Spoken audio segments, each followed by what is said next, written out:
ពិសេសជារបស់យើងទេពិសេសជា ពិសេសជារបស់យើងទេខ្ញុំមិនមែនជារបស់អ្នកណាទាំងអស់ តោះប្រណាំងម៉ូតូគ្នាអ្នកណាឈ្នះអ្នកនឹងបាននាង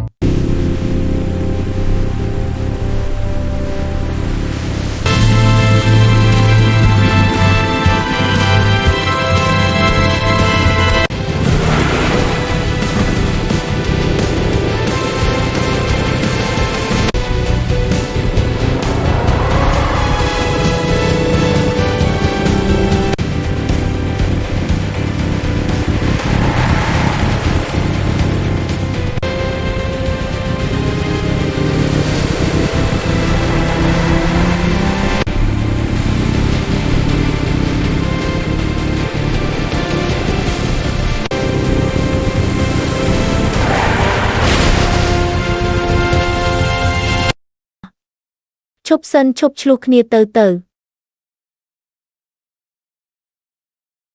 ខ្ញុំជារបស់ admin ទេល្អអត់